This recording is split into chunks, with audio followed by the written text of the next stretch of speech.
distinguished guests, and of course, Vice-Chancellor. Welcome to the University of Leicester and this special building opening event. Thank you for making the trip to campus on this glorious Friday, and we very much look forward to celebrating with you today. My name is Teela Sanders. I'm the Pro Vice-Chancellor and Head of School at the College of Social Sciences, Arts and Humanities, and I'll be your host for the event. Not quite the Oscars, but I'll take it.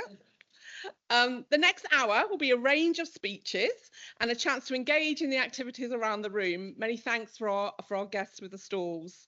And then we'll head down to the ribbon cutting, a short 2-minute walk away. Please take refreshments and network. If anyone has any access needs or requires support, please let a member of the events team know. The bathrooms are located on the entrance where you came in.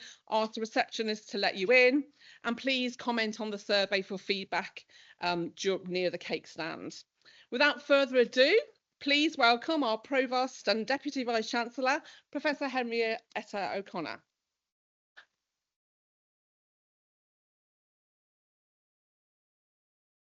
Thank you, Teela. Morning, everyone. I knew this was going to be a popular event, but I didn't quite expect this. It's just amazing. It's testimony to how important the day is. So I'm just going to make it's quite a short speech. It's not that short, but it's quite short, just to give you a bit of an overview of Kathleen Kenyon and her importance to the University of Leicester. So it's my proud honour to welcome everyone today for an occasion that represents a milestone in the history of the University of Leicester. I'm absolutely delighted that so many people have joined us, and we've got representatives here from the City Council and from the British Museum and from a variety of other agencies. Today we're naming the first academic building in the history of the University of Leicester after a woman, the internationally renowned and respected archaeologist Dame Kathleen Kenyon.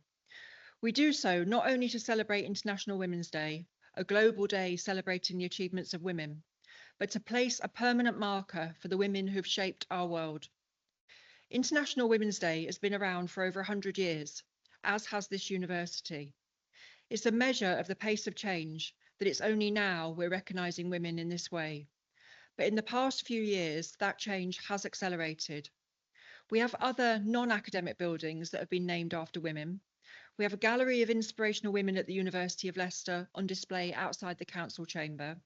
And even inside this chamber, we now have pictures of pioneering women of influence, rubbing shoulders with the celebrated men of this university.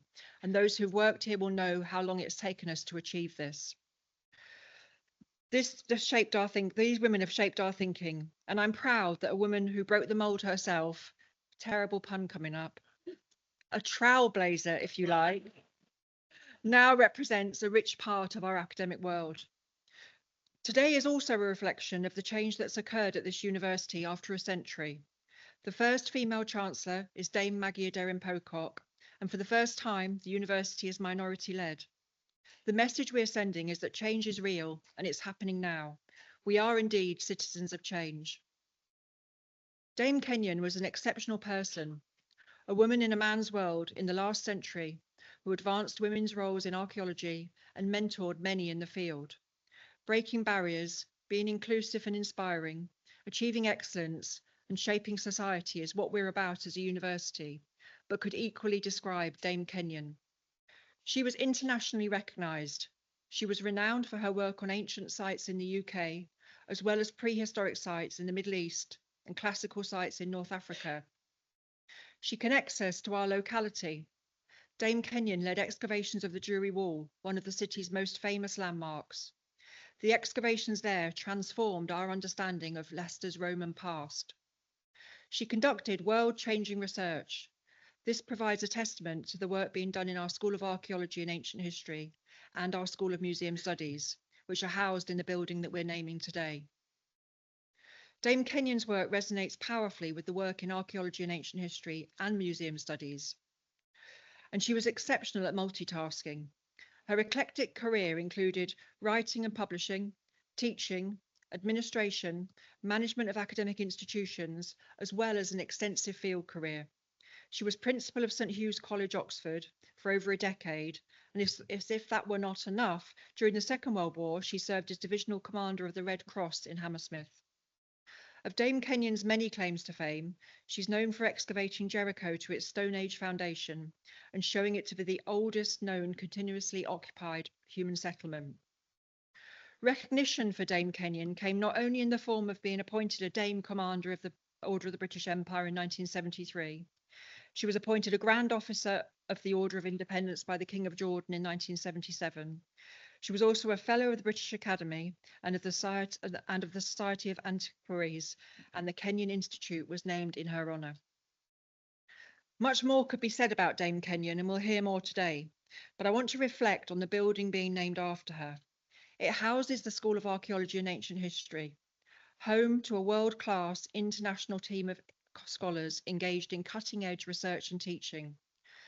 The school have a long history of making high-impact, world-leading discoveries.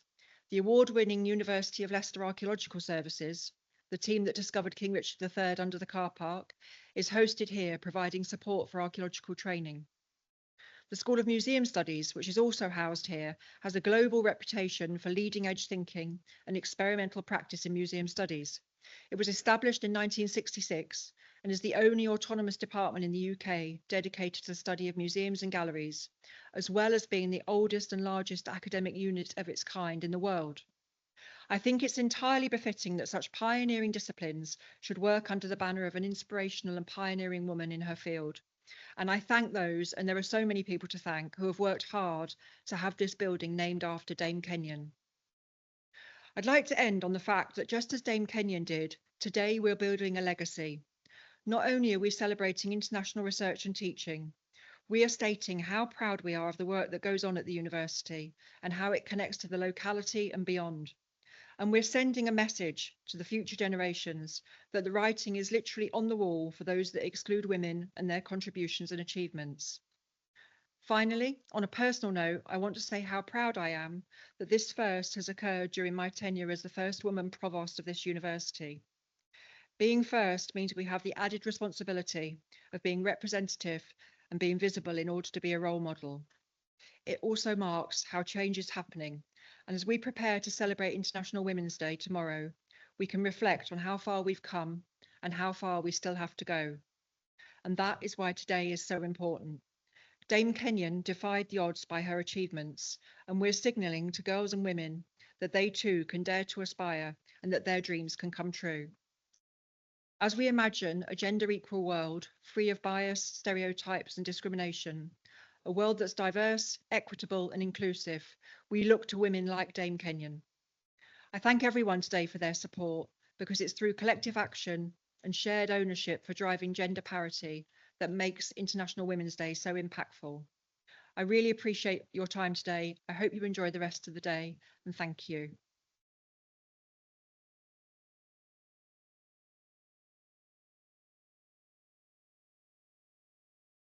It's now my great pleasure to welcome Dr Gabriella Micale from the British Museum to say a few words. Thank you.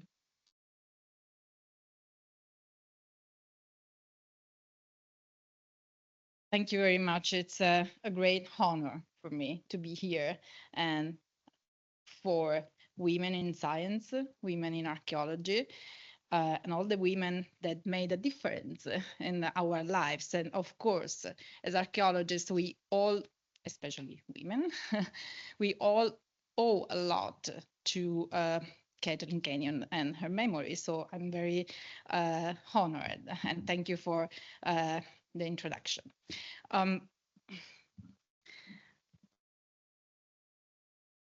I'm delighted to be able to talk to you today about Kathleen Kenyon and also about how the British Museum came to acquire some of the most iconic objects from the Kenyon excavations at Tel Sultan, thinking very much around the many histories of Jericho and how we had and we could tell those stories in the future. Jericho is represented in the British Museum collection by two iconic items and group of items, a plastered skull that Kenyon dated to the pre-pottery Neolithic B, and the entire content of Tomb 19, a shaft tomb in use for 400 years between the early and the Middle Bronze Ages. This group of finds entered the British Museum shortly after their discovery and in the same years when Kenyon's efforts to publish and disseminate knowledge about Jericho were at their height. Tomb 19, as it has been displayed since 1997, when the Levant Galleries opened,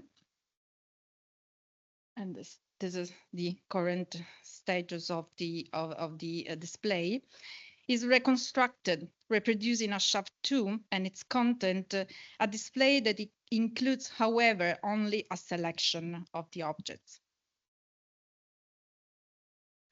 The British Museum is currently engaged in a long-term master plan that encompasses the renovation of the Western Range and the Rethinking the British Museum project. This is an initiative that aims to develop a plan for how to tell thousands of years of interconnected human stories. A significant number of spaces will be impacted by this program, potentially encompassing the Levant Galleries.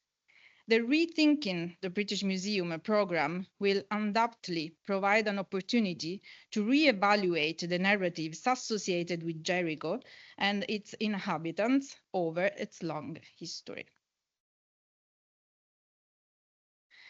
Upon taking up my new position at the British Museum as curator of ancient Syria and the Levant, one of the first things on my desk was a recommendation for the renovation of the current accompanying panel to Tomb 19. As the museum's large global audience, as well as the research community, are increasingly inclined to approach and to understand the display of human remains in the context of the social and individual identities behind those remains.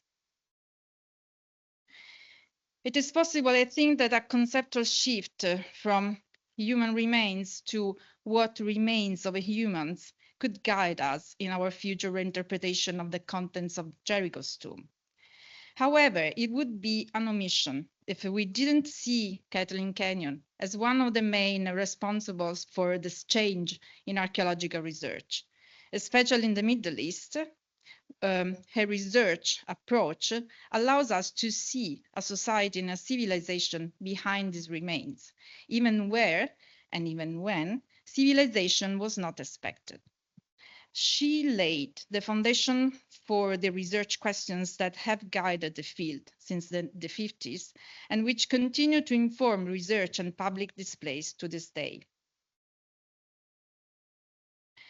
Kenyon took over the direction of Tel Sultan excavations in 1952, and between 1952 and 58, she excavated something like 2,300 burials, mostly dated between 2,300 and 1,600 BC, beneath the Ain Sultan refugee camp, north of the main mound, so north of the so-called Tel, where on the Tel, she and her team concentrated on the oldest layers of the settlement.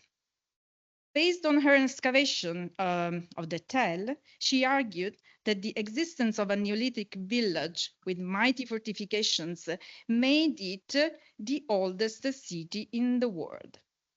The argument appeared to be so strong in the academic community that it even dominated two issues of antiquity, the number 30 and the number 31, between 56 and 57, with Kenyon's proposal that the pre-pottery Neolithic people lived not in a village, but in a city, followed by objections by Woolley, Braidwood, Child, all objecting to the misuse of the term civilization and urbanization, and then following responses from Mortimer Wheeler. Our oldest city was a fortified oasis, and Kenyon herself. And when I used these two issues of antiquity during my lectures and seminars at the university in Berlin as readings for my students, we were always wondering if Kenyon was not a woman, but a man, if scholars spent two entire issues in order to attack her. So this was just a question that my students first priced, so very clearly our on how our perception of these things have changed, more or less. Of course, the whole debate is clearly an essential part of the history of our discipline, and it is very instructive to see through archival material and publications not only how the interpretation of these salient features of ancient urban civilizations in the ancient Near East has evolved over time, but also how this debate can be spotted in the history of the acquisition of the Jericho collections at the British Museum. A little bit of a timeline, so just to have an idea how long it took to create a proper space for the Jericho's findings at the British Museum. So the earliest record that I was able to find in the British Museum archives concerning the acquisition offer of a plastered skull is a letter dated January 1954, addressed to Kenyon and written by Gad, who was at that time the keeper of the Department of Egyptian and Assyrian Antiquities at the British Museum. He was an Assyriologist. In this letter, he mentions the fact that Kenyon had shown him a plastered head from Jericho. Although it is a very short message, it contains a number of points of scientific interest, which reveal a great deal about Gad as an Assyriologist, as well as about a department which a year later was to be divided between Egypt and Mesopotamia. So the heads, like mummies, are of more interest to anthropology than to archaeology, which could be a reference in reality to the fact that she had presented the discovery to the Royal Anthropological Institute. And maybe he attended this lecture, probably. We don't like mummies, and I think that this was just referred to the fact that the institute was going to be divided between Assyria and Egypt. But the public find them ghoulish. And he says, I'm more interested in the woodwork of the early Bronze period. No human remains, please. And this is just a summary of the sense of what he wrote. Gad's comments on the public perception of human remains are quite interesting and may have more to do with the political situation of the department than with a certain regard for the public's sensitivity to the interaction with the human remains. As the year before, in 1953, the Illustrated London News had already filled the public imaginary with Jericho's first discoveries, among which the skulls attracted much attention and curiosity. Kenyon responds a few days later, commenting that the skulls are archaeological objects because they are an example of the art of the earliest known post-Paleolithic culture. She would like one of them to be in the British Museum, but if the British Museum has no interest, of course, I mean, that was fine. And I could imagine Kathleen Kenyon saying with her Arabic, "Malish, if you don't want it." She could give him also a wooden early bronze bowl, one of the best. So in the end, the deal was made. So it was the skull and the small, most insignificant bowl. But Kenyon's mention of the skull as ancient art is neither innocent nor irrelevant, for it was clear to her that the manipulation of a human remains to mimic a face, a living face, was already in itself an artistic practice, and as such appropriate to any presentation or discussion of ancient art.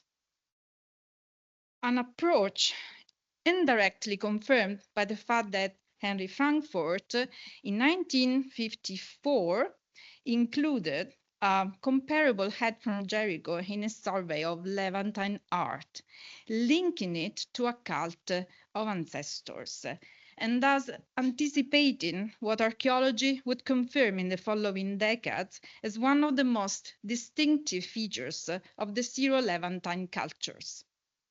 So God gave up, and so on January the 25th, the first Jericho's object entered the British Museum. Kenyon certainly understood since the very beginning the potential of the tombs of Jericho, also in terms of attracting financial support for the expedition. More than 700 tombs were excavated at Tel Sultan, providing an enormous quantity of objects and human remains, which Kenyon was able to offer to museums and other institutions before the field campaign was completed and before the division between the Department of Antiquities and the British School of Archaeology in Jerusalem had even been agreed. This appears evident in the timing between excavation, communication, and offer. Again, a little bit of dates.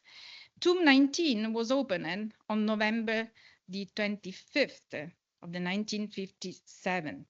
And on the following day, so she made time also for this, it's incredible.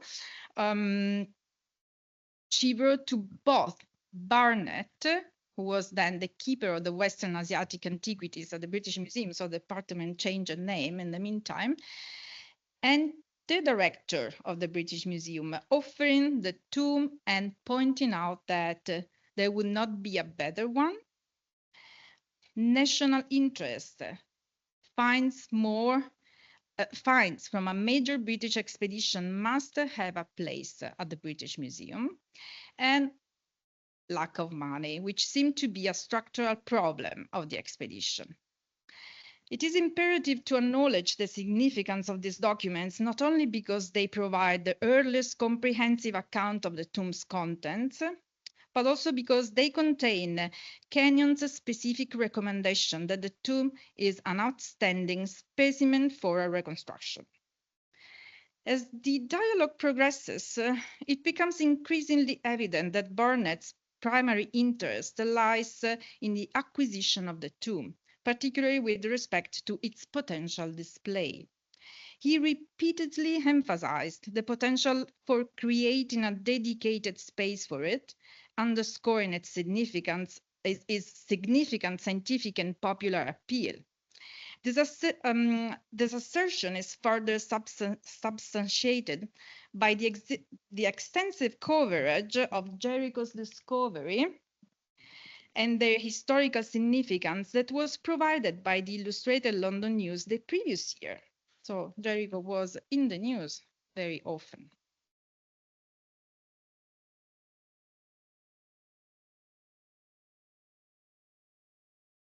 The agreement arrived, and Barnett was already worried about where and how to display the tomb, saying that I have not the least idea where we shall exhibit this massive item, but this is a question we shall to consider later. It is evident that Kenyon did not demonstrate any inclination to provide support to Barnett in his display program. It is likely that she felt that this was Barnett's job, and perhaps she also found the insistence with which Barnett kept asking for suggestions unknowing, as she rarely reacted to this request and usually with no explanation.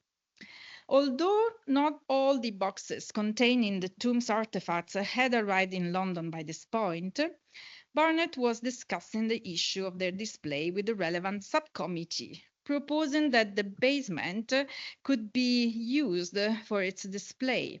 This proposal sounds interesting from a museological point of view, as he writes that the resultant flight of stairs down to the tomb would in fact effectively resemble the actual original passage by which such tombs were approached, and it's true. It is only after the arrival of the tomb in London and Barnett's confirmation of the payment that he once again insists. I wonder if you have thought any more about a possible Jericho's exhibition in this department. I'm sure you are pretty busy, but I have at present no bookings for the Assyrian basement, and will be glad to consider any proposal that you may care to make and put it before the trustees. provoking finally Kenyon's reaction, probably the last one on the subject.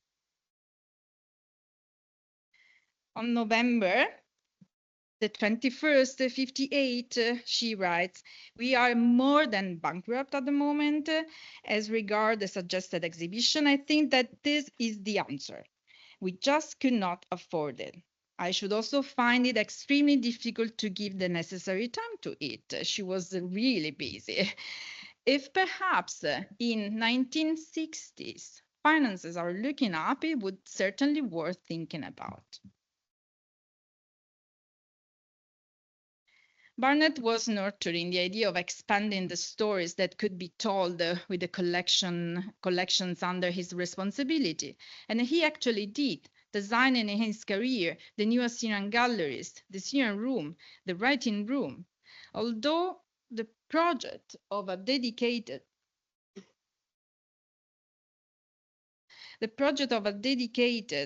exhibition on Jericho clearly never materialized. In 1959, he was still clearly trying to use the Jericho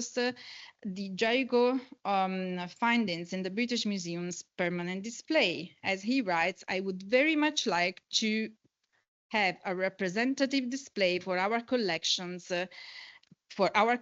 of your very remarkable prehistoric find." Let me say yes, exactly. Very remarkable prehistoric finds at Jericho, which have revolutionized the study of the subject. I'm now trying to assemble material for a display in a prehistoric room for the Near East. So just let me say that this on the left is actually a picture of the reconstruction of the tomb in the Palestine room that he designed. And yes. It is certainly interesting that in the probable absence of any instructions from Kenyon, Barnett decided to display the tomb according to the pictures that Kenyon had sent him during the conversation about the acquisition. So here up, right, you have one of the pictures that were attached to the letters that Kenyon sent to him. So you see that actually the exhibition was just a copy, let me say, of these pictures. Again, details in the exhibition were basically reproducing the actual status of the tomb according to Kenyon's pictures.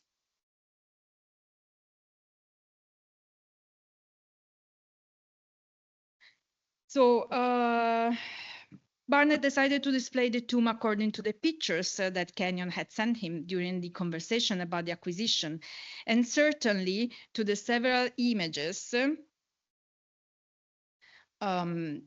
published in the meantime, perhaps recognizing that the only way to present the tomb was the way that Kenyon found them, But after all, I would say that was also the condition in which the people of Jericho thought they were leaving it to posterity, and so to us. And this is the short story about our collection. Thank you very much for your attention.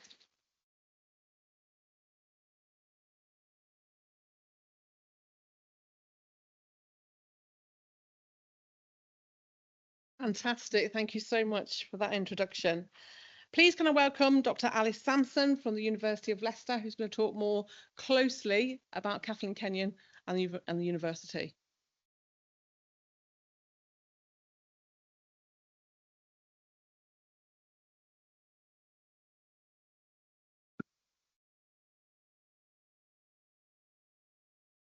Good morning, everyone. First off, a huge thank you to Ruth for inviting me to speak today about the journey behind naming our building. This has provided an occasion to reflect how Kathleen Kenyon, her inspiration, legacy, and person has accompanied really quite transformative moments for the university, school, and our communities over the last at least 25 years. This official naming is the culmination or latest installment in a long story which is ongoing. Let's rewind a little bit to the year of 2003. That year, Archaeology and Ancient History, along with the University of Leicester Archaeological Services, moved out of the lofty Attenborough building into our own squat little mid-century yellow brick home, inaugurating the new School of Archaeology and Ancient History. At the time, the Vice-Chancellor, Sir Bob Burgess, asked the then head of school, the trailblazing industrial archaeologist, Professor Marilyn Palmer, who's with us today, if there were any important women we could name the building after. Kathleen Kenyon's name was suggested, but as first-hand sources recall, this was considered too revolutionary. Others thought she was too obscure. Now, this was clearly nonsense. Kathleen Kenyon was many things, an establishment figure in her lifetime, unconventional in other ways, but obscure she was not. She was well known in Leicester from the 1930s and went on to become nationally and internationally famous. Still, the plans were shelved, and instead, we returned to the high-stakes debate over whether ancient history or archaeology should appear first on the new building sign. Fast forward to 2018 and International Women's Day and the birth of what we now call the ceremony of naming. This started off as a spontaneous staff-student guerrilla action to take the matter of representation of women on campus architecture into our own hands. A bedsheet turned banner played a key role in this rebranding. Forget the restrained white and Pantone red of the university. We went with suffragette purple, activist pink, and a dash of Tracy Emin sleaziness. It feels fitting to quote Kathleen Kenyon, as her work often focused on uncovering the biographies of ancient buildings. In her book, Digging Up Jerusalem, she wrote, "There are a series of events associated with every structure, though evidence of only some of these may survive." Well, this event has certainly survived, not only in photos and memories, but also in the very material culture of that first ceremony of naming. The original bedsheet, carefully curated in my airing cupboard. I'm thrilled to unfurl it again today.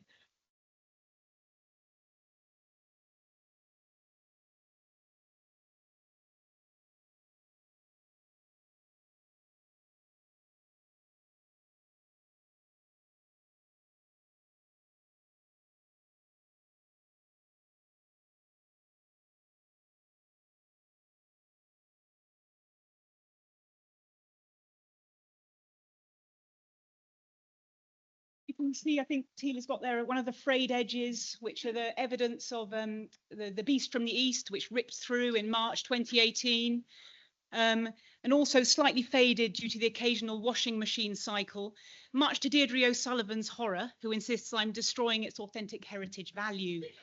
Needs must, though, when you're down to your last bedsheet.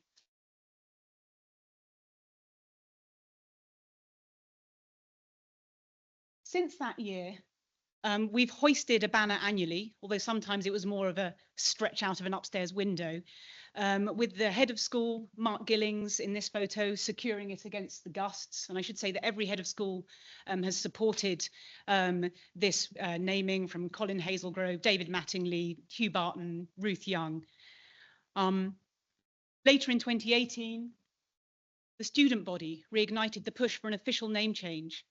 Our undergraduates, with the support from the Student Union, argued passionately for the Kathleen Kenyon building. The Ancient History and Archaeology Student Society, or AHAS, with members like Jo Winston-Brewer and Taryn Spivey, put forward a powerful case highlighting the need for more visible recognition of women in academia and linking this to broader decolonisation efforts on campus. Emails from that time showed just how much this mattered to our students. That same year, the unofficial branding of the school as the Kathleen Kenyon School of Archaeology and Ancient History building took off, spreading across social media, email signatures, and even homemade door signs that you can still spot around the building today, and reaching our distance learning and alumni communities. In 2019, International Women's Day saw another burst of creative energy. Professor Sarah Scott and students collaborated on a new banner painted on campus by a fantastic mix of distance learners, campus undergraduates, master's students, and PhDs. Momentum kept building. Later in 2019, the student Taryn Spivey managed to secure a meeting with the then acting Vice-Chancellor Edmund Burke to push again for an official name change. Once again, the request was turned down, because apparently building dedications usually require a substantial endowment. Thwarted yet again.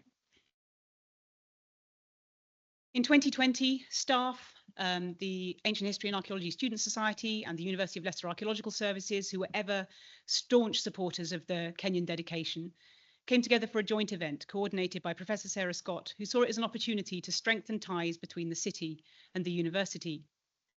Jennifer McGregor, chair of the Friends of Jury Wall, who led the National Lottery funding bid for the Jury Wall Story Project, gave a talk and was honoured for her work in public archaeology. And the celebration ended with a triumphant hoisting of the banner again. Though Jennifer McGregor cannot be with us today, the current chair of the Friends, Samantha Glasswell, along with other representatives, join us instead, and welcome. It was around this time in 2020, the school's education committee started bestowing the Kathleen Kenyon Award for Teaching Excellence on academic and professional services colleagues.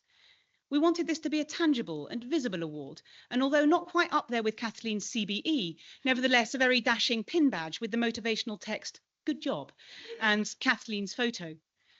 You can still spot these on lapels around the school today. Our connection to Kathleen Kenyon deepened when the school took on curating the British Institute for Libyan and North African Studies archive, or BILNAS, including records from her excavations at Sabratha in Libya. This rich archive is not just a static collection, it's a living resource used in teaching and student internships and keeping Kathleen's legacy alive. There are lots of ways to be an archaeologist, but Kathleen's talent and deep fieldcraft and ability to manage large and complex projects come up again and again in accounts. The photo here shows her with her huge field team in Libya. And in 2023, one of our PhD students and artist, Rob Hedge, created a comic for Women's History Month, beautifully weaving together Kathleen's story, the school, and her lasting impact on our students. A frieze of the comic now decorates the student room in the Kathleen Kenyon building. All of this activism unfolded alongside the wider context of staff-student solidarity, especially during the industrial action of 2018 to 2020. The school's strong union presence meant our International Women's Day events weren't just about renaming buildings. They connected to broader movements for fair pay, pensions, and justice, from Me Too to Black Lives Matter. These were disruptive, yet deeply energizing times. There was something fun and energizing about all these actions which Kathleen Kenyon would have appreciated. As a student, she spent more money than she had, dedicated a lot of time dancing and playing sports, and got a third-class degree in history. She got involved in archaeology as a way to mingle with fellow students. Later in life, she continued to advise students on the importance of striking a balance between study and fun. Like the complex stratigraphy she worked on, Kathleen Kenyon was a multi-layered person, a mix of the progressive and conservative intruding into and intersecting with one another. The daughter of a British Museum director, independently wealthy, Oxford-educated, and yet she was also unconventional, championing women in archaeology, committed to student training regardless of gender or class, breaking new ground in fieldwork, and unconforming in her politics and personal life. In Kenyon's own words, as she said to a journalist, "You don't consider whether you're a man or a woman, you're just an archaeologist. That's all there is to it."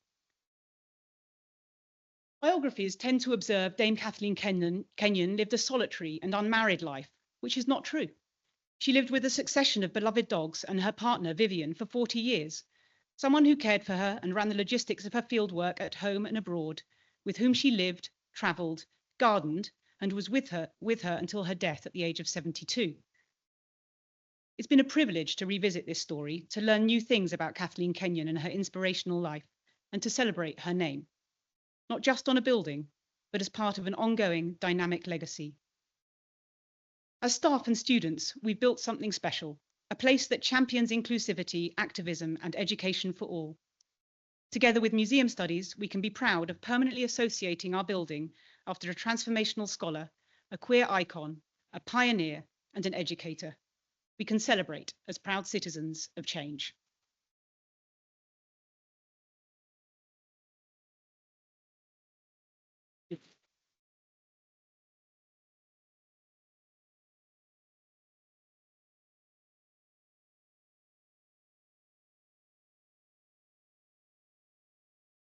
Thank you so much, Alice. There's a real day of learning today. And my final speaker today, please may I welcome Phil Hackett. Phil Hackett is, as many people know in the room, he's the General Manager of the Jewellery Wall, the King Richard III Centre, Visit Leicester, also artist and advocate for the arts. Welcome, Phil.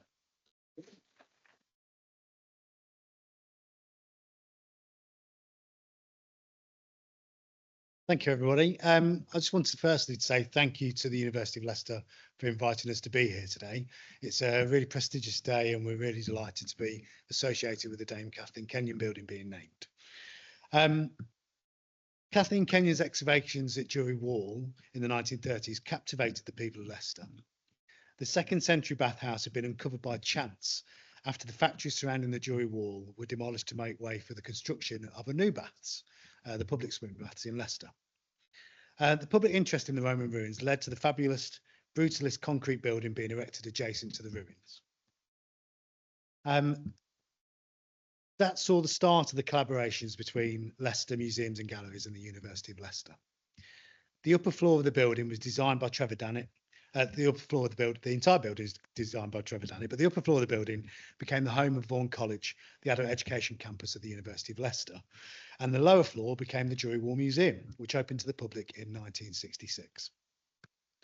50 years later, in 2017, we announced that we'd be undertaking a full restoration and refurbishment of the building, combining the 2 floors, making it physically accessible for the first time in its history, and also to create a fabulous Roman museum for the 21st century. And here we are, 8 years later, as they say, Rome wasn't built in a day. The project has had to overcome a global pandemic. We've had 2 of the main contractors, I'm afraid, have gone into administration during the project, which has not been ideal. But what has been positive is our collaborative work with the University of Leicester.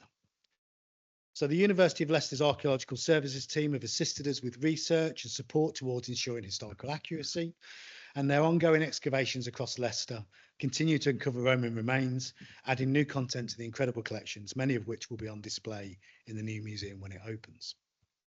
The University of Leicester's Heritage Hub and their colleagues from the Schools of Archaeology and Ancient History that are in the new Dame Kathleen Kenyon building and the renowned School of Museum Studies have all given their support with research and exhibition interpretation for the new museum. Many colleagues from across the University of Leicester have also supported Hayley Sharp Design, who are a Leicester-based exhibition design company, and Leicester City Council's Arts and Museum Service, whom together have helped Leicester Museums and Galleries create, I hope, a truly innovative and cutting-edge visitor attraction in the very heart of the city. It's helping us to tell the 2,000 years of Leicester's history, and it will be coming soon.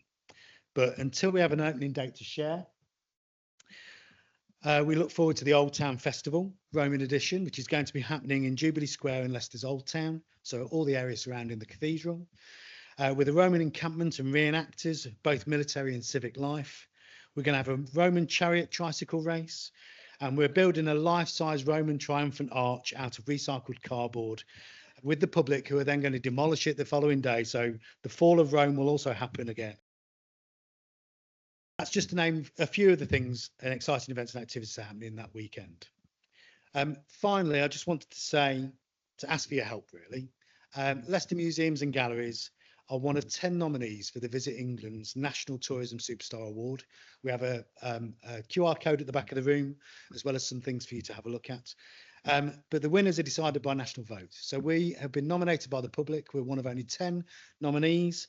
But we need your votes to win. So it'd be really good if you did vote. And if it was for Leicester Museums and Galleries, that'd be even better. Thank you very much.